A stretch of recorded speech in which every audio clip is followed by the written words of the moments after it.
bonjour à tous. Merci de nous avoir rejoints pour ce point sur vos bâtiments sont-ils prêts avec l'arrivée de la 5G. Donc, je suis accompagné d'Alain, qui est directeur des relations avec les collectivités. Bonjour. Et puis moi, je suis directeur de l'ingénierie du déploiement de DDF et je m'occupe tout particulièrement du développement de l'activité indoor. Alain, quelques mots d'abord rapidement sur le smartphone et l'augmentation de la consommation de data. Oui, on va revenir un petit peu au basique, même si je m'occupe d'ailleurs des relations avec les collectivités. Je crois que là, on est sur un basique pour monsieur, madame, tout le monde. Alors, qu'est-ce qu'on constate? Aujourd'hui, plus de 8 personnes sur 10 possèdent un smartphone, tout ça en une dizaine d'années. 7 milliards de gigaoctets consommés par an selon les sources ARCEP, des chiffres dont on a du mal à se rendre compte, une augmentation de 40% par an de la data consommée sur mobile. Donc on va dire une omniprésence du smartphone de nos jours. Alors pour des usages variés, ce sont des usages qui vont pour le paiement, qui vont pour les loisirs, qui sont pour le travail, bien entendu. Et du coup, non seulement c'est un usage à l'extérieur, mais surtout là aussi, c'est un usage à l'intérieur des bâtiments, ce qu'on constate. Selon des estimations, 80% voire plus de la consommation de données, de data sur mobile est réalisée en indoor, donc à l'intérieur de bâtiments, commence à l'intérieur de bâtiments, se termine à l'intérieur d'un bâtiment. Fort de ce constat, la question, c'est finalement la continuité de la couverture de la connectivité. Est-ce qu'aujourd'hui, pour tous ces usages effectivement qu'on citait avant, et notamment pour les usages de travail, on arrive à assurer la continuité de la connectivité, que ce soit en 4G et puis demain en 5G. Et derrière cette continuité, je vais citer le mot de attractivité du territoire, représentant, si je puis dire, les collectivités.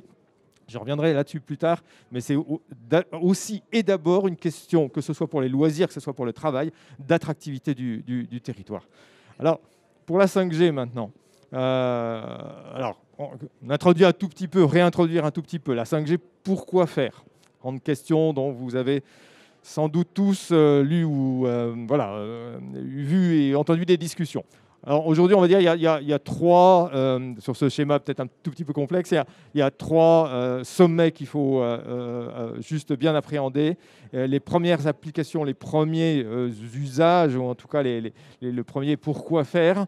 Bon, le débit augmenté, puisqu'on arrive à saturation dans un certain nombre de lieux. Ça pourrait être d'ailleurs ce lieu-ci, lorsque l'on reste en 4G, autour d'un nombre important de personnes. C'est la densification des connexions. C'est lié, les deux sont un peu liés, à avoir plus de débit justement pour supporter plus de connexions. C'est bien d'avoir 2 ou 3 barres sur son smartphone. Ça c'est le champ dans le terme radioélectrique, mais encore faut-il que derrière on puisse supporter, le système puisse supporter toutes les connexions. Et puis un troisième point que l'on cite souvent pour différentes applications, c'est la faible latence, c'est-à-dire le temps de réponse rapide. Et là, on rentre dans des applications un peu plus futures. Alors, il y en a des actuelles, comme le gaming, enfin les jeux, pour lesquels, si on veut utiliser effectivement les réseaux, il faut un temps de latence rapide. Et puis, aller jusqu'aux véhicules autonomes où l'usage des réseaux radioélectriques nécessite effectivement une latence, c'est-à-dire des temps de réponse très rapides du réseau. Donc, voilà, et tout ça,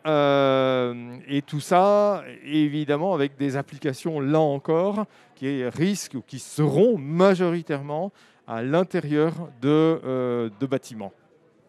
Alors, là-dessus, une fois qu'on a fait ces constats, Rémi, finalement, on a aussi un élément extérieur. Là, c'est la crise du Covid qui est passée par là. Qu'est-ce que ça a amené quel est le contexte supplémentaire par rapport à ces premiers constats? Oui, alors c'est vrai, ça ne vous a pas échappé évidemment, hein, mais la crise du Covid a créé un peu un tournant, hein, dans les habitudes et les façons de travailler.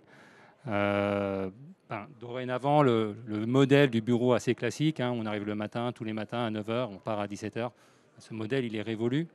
Maintenant, tout le monde aspire à plus d'hybridation dans le travail. Donc on travaille de chez soi, hein, c'est le développement accéléré du télétravail, de 3 chiffres simplement pour partager ce constat, hein. 73% des salariés aujourd'hui plébiscitent le télétravail. Ça, c'est une étude d'Adecco de 2020. Et puis 8 dirigeants sur 10 considèrent que ça va rentrer de façon pérenne dans nos modes de travail. Il y a pas mal de débats en ce moment parce qu'on a poussé le curseur du télétravail très loin. En ce moment, les gens commencent à dire non, finalement, le télétravail peut avoir tendance à désociabiliser un peu l'industrie, les sociétés. Bon, ça va évoluer, mais structurellement, le télétravail va se retrouver dans notre espace de tous les jours, avec des frontières entre le bureau et le domicile qui vont s'atténuer, hein. Le deuxième constat, c'est une aspiration à plus de mobilité. Donc le télétravail est aussi une conséquence, hein. Il y a des entreprises qui se sont mis à équiper très massivement en PC mobile, hein, en smartphone, leurs salariés, alors que ce n'était pas forcément le cas avant 2020. 75% des salariés, d'après une source Wirescore, estiment que une bonne connexion à l'intérieur des bureaux est indispensable pour pouvoir travailler. Et aujourd'hui, ce n'est pas le cas. Les espaces de travail sont aussi en train de se transformer, hein.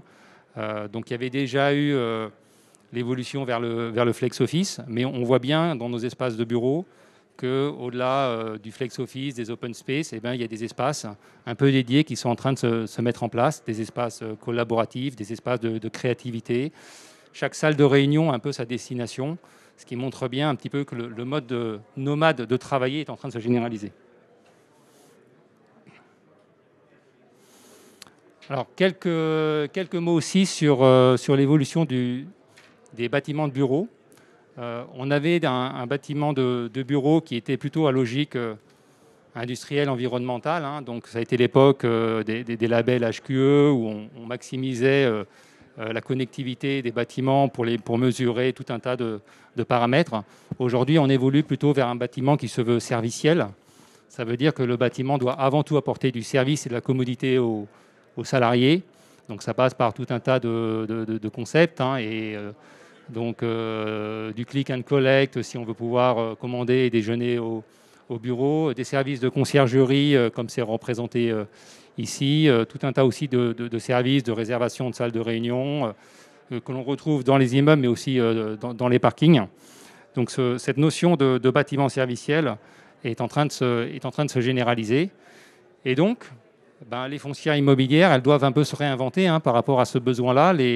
Les besoins en surface diminuent, puisque les salariés sont à 20%, à 30% à l'extérieur. Et les espaces qui sont souhaités, ce sont plutôt des espaces collaboratifs, des espaces de rencontre, des espaces de créativité, et non plus des très grands plateaux d'open space. Donc là aussi, il faut que, quelque part, pour valoriser leur patrimoine, les foncières prennent en compte cette notion de service qui était peu développée, hein, qui commence à se développer avec typiquement le label R2S, hein, mais qui était peu développée jusqu'à maintenant. Alors un constat, et on le voit ici, hein, d'ailleurs, hein, si vous regardez vos smartphones, hein, ici dans ce bâtiment, hein, vous avez une connectivité qui est assez faible. Pourquoi ? Parce que effectivement, aujourd'hui, avec la mise en place des différents labels et normes environnementales, on a des ondes qui pénètrent difficilement à l'intérieur des bâtiments. Donc voilà, le niveau de signal radio, il est divisé par 1000 entre l'extérieur et l'intérieur. Donc aujourd'hui, essentiellement, la couverture indoor est assurée par les relais extérieurs, mais on voit que finalement, à l'intérieur des bâtiments, hein, du fait des doubles ou triples vitrages, ces ondes pénètrent pas bien. Alors c'est très variable, hein, d'une fréquence, c'est fonction des fréquences, hein. Les basses fréquences pénètrent plus facilement dans les bâtiments, et par contre, les hautes fréquences pénètrent beaucoup moins bien dans les bâtiments. Et progressivement, avec le passage de la 3G à la 4G, hein, du 2100 au 2600, puis maintenant avec la 5G au 3 Giga 5, ces ondes vont pénétrer de moins en moins dans les bâtiments. Et pourtant, ce sont les hautes fréquences qui apportent du débit et qui apportent de la connectivité à l'intérieur du bâtiment, alors que les basses fréquences apportent plutôt de la couverture. Donc vous pouvez très bien avoir l'illusion d'avoir un bâtiment couvert parce que vous avez 3-4 barres d'allumées sur votre smartphone, mais en termes de capacité et de capacité data, ben, vous n'êtes pas au rendez-vous.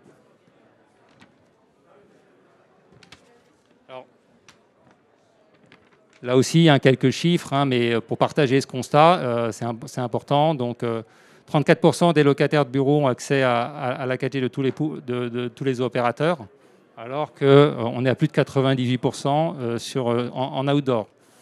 9% des immeubles n'offrent aucune couverture mobile. 32% des immeubles ne permettent pas de passer ni de recevoir des appels. Voilà, ça montre vraiment la frontière qu'il y a aujourd'hui entre la couverture outdoor et la couverture indoor.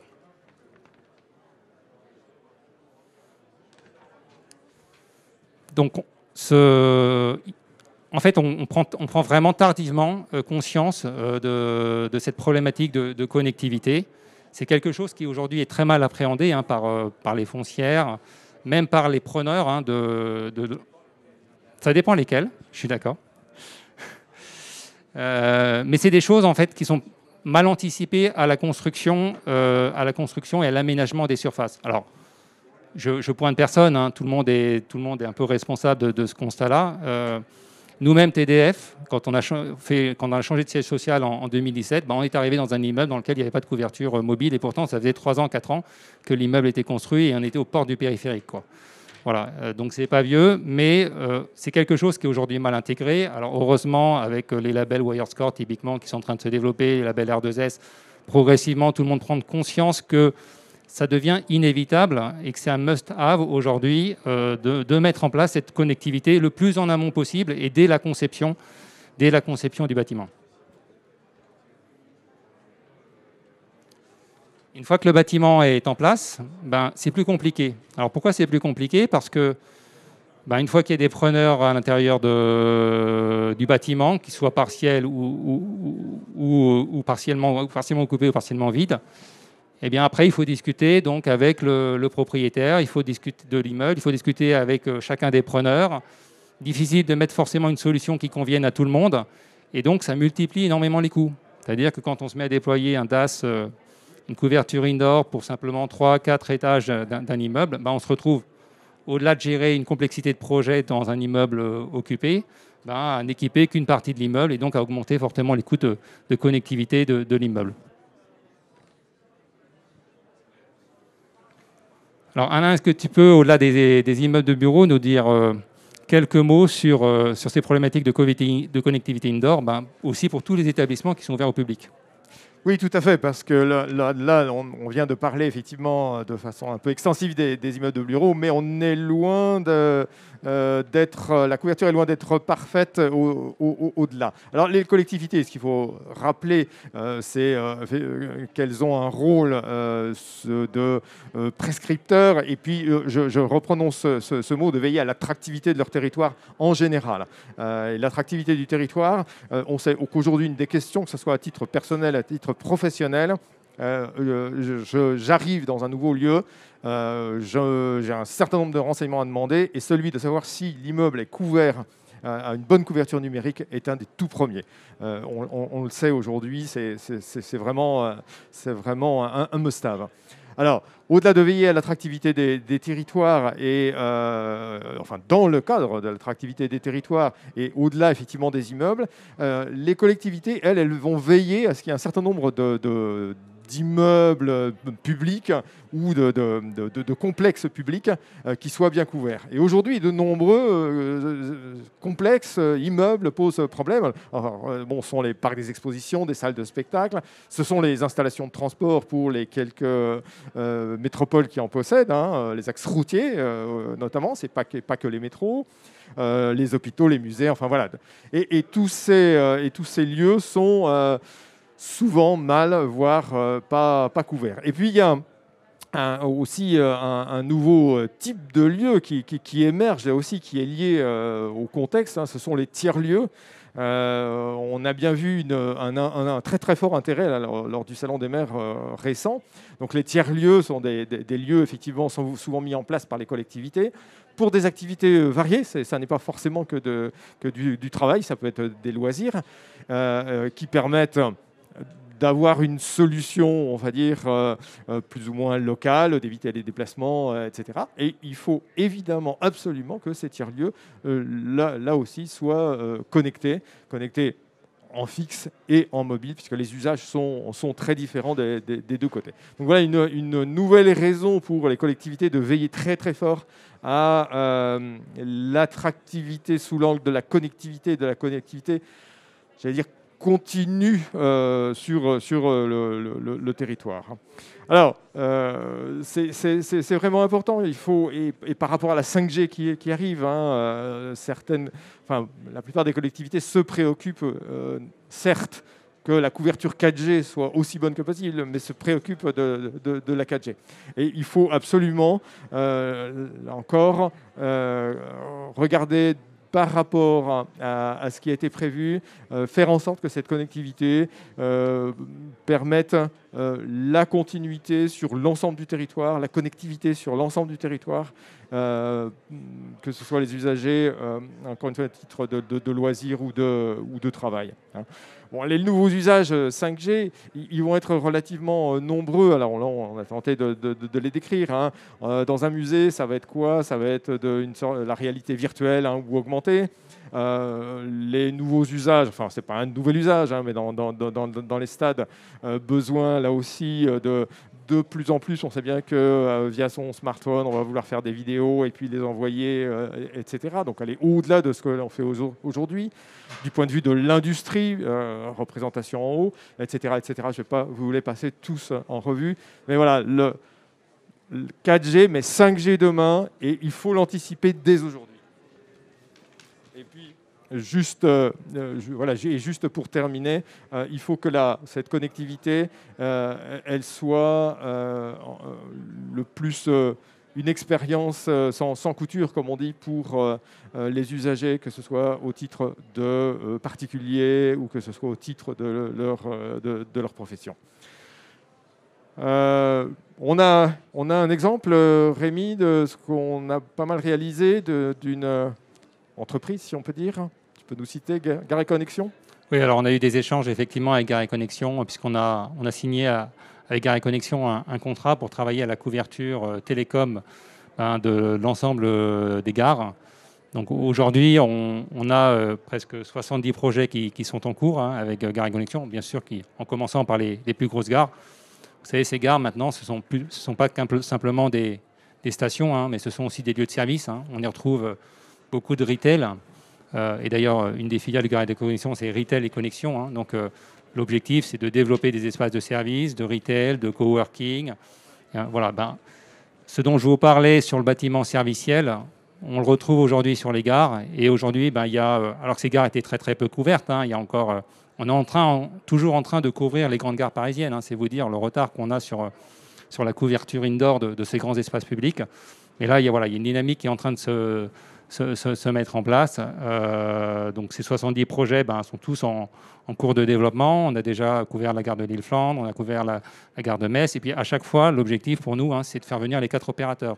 Ce n'est pas simplement de faire venir un opérateur, mais s'assurer que les 4 opérateurs sont présents et donc la connectivité est au maximum et à 100% pour l'ensemble des usagers.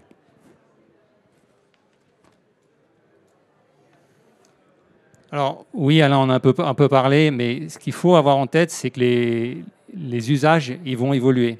Et malheureusement, on anticipe peu ces évolutions d'usage. C'est-à-dire qu'aujourd'hui, on se contente de la façon dont on travaille. On n'anticipe pas le fait que la réalité virtuelle va arriver, que la réalité aussi 3D va se mettre en place. Tous les usages de connectivité autour de l'IoT vont se structurer et les besoins en capacité vont monter en puissance. Qu'est-ce qu'on fera? On risque de faire le constat, une fois que ça sera en place, que la connectivité est mauvaise et on mettra en catastrophe en place cette connectivité. Aujourd'hui, on voit bien, on a finalement une double source de connectivité. On a le Wi-Fi, dès qu'on rentre dans un bâtiment de bureau, on a le Wi-Fi pour tout ce qui est data. Et puis, on a la partie mobile pour tout ce qui est voix. Alain parlait de sans couture. Demain, avec la 5G, avec les besoins de services vidéo, etc., qui vont se développer, ben, on aspire tous à ce sans couture. C'est-à-dire que quand on rentre dans le bâtiment, la question, c'est pas « Ah, il faut que je rentre mon login, mot de passe Wi-Fi ». Si je ne suis pas du bâtiment, typiquement, hein, si vous avez des invités, ils passent à l'accueil, ils récupèrent un login, mot de passe Wi-Fi. Non, l'objectif, c'est qu'on gère ce sans couture. Hein, c'est que je pénètre dans le bâtiment, je suis dans le parking, je suis toujours sur ma conférence téléphonique, je monte dans les étages, je suis toujours sur ma conférence téléphonique. Et je m'installe en coworking, je suis toujours sur ma conférence téléphonique. Et quand j'accueille des sous-traitants ou des partenaires ou des clients, ils peuvent se connecter sans avoir à demander un login, mot de passe Wi-Fi, parce qu'ils seront connectés en 5G sur le bâtiment et pas uniquement sur l'opérateur qui sert l'entreprise qui est installée sur le bâtiment. Parce qu'on peut très bien, voilà, souvent les preneurs installent un DAS, une couverture mobile, parce qu'ils ont derrière un contrat de flotte avec un opérateur. Et bien sûr, tous ceux qui circulent et qui viennent les voir, ils sont auprès de d'autres opérateurs et la connexion ne passe pas. Voilà. Donc il faut anticiper ça. Ça prend un peu de temps parce qu'il y a un peu d'ingénierie à faire. Derrière, il faut mettre en place les raccordements des différents opérateurs, des 4 opérateurs. Donc, c'est des choses qui prennent du temps à se mettre en place. Et donc, c'est des choses qu'il faut anticiper. Alors que la 5G, elle est déjà lancée. Alors, aujourd'hui, c'est essentiellement en outdoor qu'elle est en train de se développer. Elle va se densifier. Mais quand tout le monde aura son téléphone 5G et fera le constat que finalement, en indoor, la 5G ne passe pas, il y aura une énorme frustration. Et donc, il y aura une vague d'accélération finalement de la couverture indoor qui va se développer. Mais voilà, il y aura ce temps nécessaire à la mise en place de la couverture 5G à l'intérieur des bâtiments. Alors, quelles sont un peu les différentes solutions que l'on peut mettre en place pour assurer une couverture indoor? Donc, pour les petits bâtiments, pour des couvertures ponctuelles, il y a tout un tas de solutions qui sont en général assez mono-opérateurs, hein, des femtocell, des picocell. Pour des bâtiments de moyenne surface, on a installé dans le passé des répéteurs. Alors, c'est des solutions hein, qui apportent un complément de couverture, mais qui n'apportent pas finalement de qualité de service.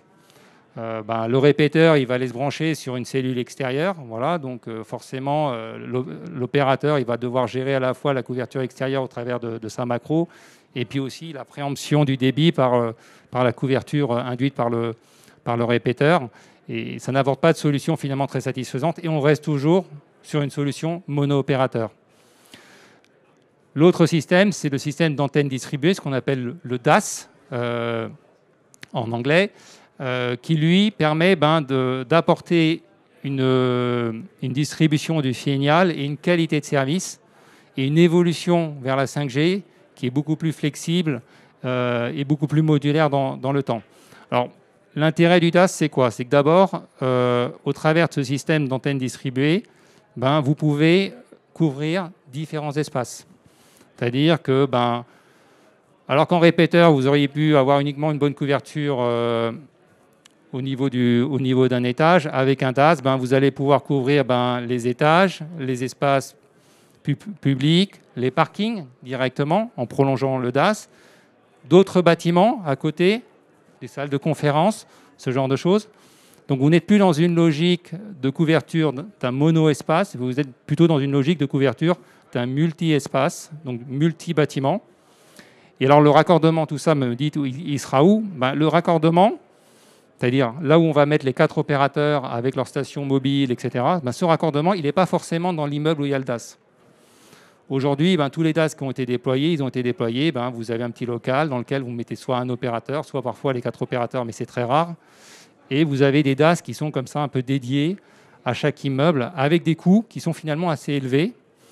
Alors, on reparlera des coûts un petit peu du DAS un peu plus tard, mais quand c'est focalisé sur 2-3 étages ou juste sur un immeuble, on se retrouve finalement avec un impact à la fois environnemental, parce qu'il faut mettre à disposition ces locaux, on ne les a pas toujours, et puis un coût qui est élevé. Alors qu'au travers du DAS, on peut structurer à l'extérieur de ce qui est couvert des BTS hôtels. Donc un BTS hôtel, c'est quoi? C'est un grand local où on va accueillir les 4 opérateurs de téléphonie mobile, dans lequel on va mettre de la capacité, et ensuite on va distribuer cette capacité dans 1, 2, 3 immeubles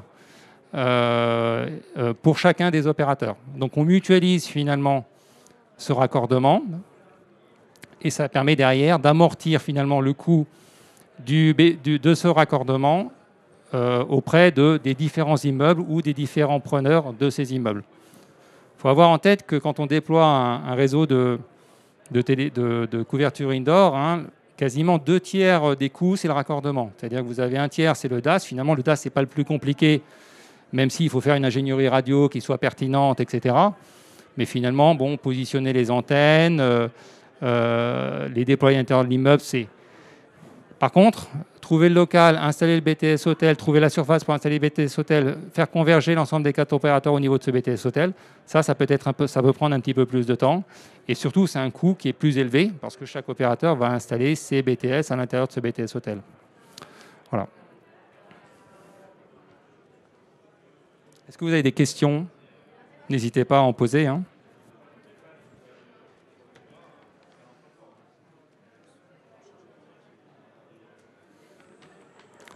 Alors, dans les solutions proposées par TDF, ce sont d'abord des solutions de neutralité qui permettent de répondre à un besoin multi-opérateur. Donc, on le voit dans le passé, tous les DAS qui ont été déployés, et il y en a très très peu. La Banque des Territoires disait qu'il y avait moins de 1 pour 1000 immeubles qui étaient couverts, mais ce sont souvent des DAS mono-opérateurs, peu évolutifs, puisque attachés à un seul opérateur. L'intérêt de passer par un opérateur d'infrastructure, c'est que votre DAS, il est évolutif, il est multi-opérateur. Si vous voulez faire venir un opérateur ou changer d'opérateur de flotte mobile, ou permettre à vos preneurs, si vous avez un immeuble multipreneur, d'avoir le choix, eh bien, vous valorisez comme ça, au travers de cette neutralité, une durabilité de la connectivité dans votre immeuble. Le deuxième intérêt de passer par un opérateur infrastructure, c'est que vous avez un interlocuteur unique. Vous avez vu que dans la mise en place d'un DAS, il y a deux problématiques. Il y a d'une part faire l'ingénierie radio des immeubles qui sont à couvrir ou des espaces qui sont à couvrir, et puis aussi gérer toute la partie raccordement BTS hôtel avec les opérateurs. Ce n'est pas toujours simple, ça peut prendre du temps. Il y a certaines foncières qui nous disent, voilà, moi j'ai pris contact avec tel opérateur, on m'annonce 12 mois, 18 mois, 24 mois de mise en place, il faut les convaincre, etc. Nous, on fait ça tous les jours, on le gère tous les jours avec les opérateurs. Et donc, on va faire une ingénierie radio pertinente en termes de distribution d'antennes pour tenir compte non seulement des fréquences de 4G, mais aussi en intégrant les fréquences 5G dans la densité des antennes qui seront distribuées à l'intérieur du bâtiment. Mais aussi, on va gérer le raccordement des opérateurs et la QoS associée à ces services. Voilà. Et enfin, c'est un gage de pérennité, parce qu'aujourd'hui, les DAS qui sont déployés, ils ont été déployés en 4G. Ça peut être un souhait du moment. Nous, quand on déploie un DAS, on le rend évolutif à la 5G, de façon à ce que l'arrivée de la 5G ne génère pas de surcoût important au niveau du DAS, parce qu'elle a été anticipée, prévue au niveau de la distribution antennaire dès le départ. Voilà. Et on a des coûts qui peuvent être très variables. Ça va de 10 à 20 euros du mètre carré en fonction de la taille d'immeuble, du fait qu'est-ce qu'on arrive à mutualiser ou non ce DAS entre plusieurs opérateurs. Donc ce coût, on peut le travailler en amont, on peut l'optimiser si c'est bien anticipé. Et donc notre message aujourd'hui avec Alain, c'est est-ce que vos bâtiments sont prêts pour la 5G? C'est anticiper la mise en place de cette couverture indoor dans vos bâtiments. Vous y gagnerez en flexibilité, vous y gagnerez en valorisation de vos immeubles, parce que derrière, vous offrirez un service qui sera multi-opérateur, en pérennité, en évolutivité 5G, et en coût, parce qu'on aura optimisé les coûts et on aura une approche globale, parfois multi-bâtiments. Quelques mots pour finir, Alain ? Oui, parce que la répétition est parfois le meilleur moyen. Donc, alors, attractivité, comme je te disais, attractivité des territoires, c'est le maître mot pour les collectivités. C'est l'attractivité au niveau des immeubles, c'est l'attractivité au niveau de diverses installations sportives, musées, etc., etc. Anticipation, le deuxième mot, aussi, répétons-le. et le DAS comme solution que TDF propose, fort d'une expérience et d'une expertise maintenant assez importante. Vous l'avez vu au travers d'exemples sur les immeubles, au travers d'exemples aussi sur des installations. Je crois qu'on ait cité la Rocade L2 à Marseille, par exemple. C'est aussi la même technologie qui est utilisée, avec un élément fort de neutralité par rapport aux opérateurs, et donc d'une approche, là encore, d'usage et de service pour tout le monde, et non pas simplement les personnes dédiées sur un seul des opérateurs. Et puis, peut-être voilà, dernier message, donc, c'est qu'on cherche à TDF à valoriser, vous voyez, notamment, on va dire, les immeubles. Alors, on les valorise d'ailleurs, on joue sur le terme, parce qu'on est capable, non seulement on est capable, mais on valorise par exemple les toits terrasses aussi pour accueillir des antennes. C'est la première forme de valorisation. Un des métiers de TDF, d'héberger, au-delà des pylônes, c'est utiliser les toits terrasses ou d'autres éléments de structure, et puis de valoriser effectivement, et pour revenir dans le cœur du sujet, de valoriser le patrimoine au sens de faire en sorte qu'il soit prêt pour les usages. Encore une fois, des usages, on a vu différents, même si c'est un immeuble de bureau, il peut y avoir une partie dédiée aux loisirs, une salle, etc. etc. Donc la valorisation au sens des usages de votre patrimoine. Voilà un petit peu pour reprendre ces différents sujets. Et puis, vous pouvez nous venir poursuivre ces petits éléments sur le stand G41, hein, qui n'est pas loin, il doit être à 20 mètres, sur lequel les différentes personnes de TDF vous accueilleront et pourront poursuivre la discussion. Très bien, merci à tous. Merci à vous.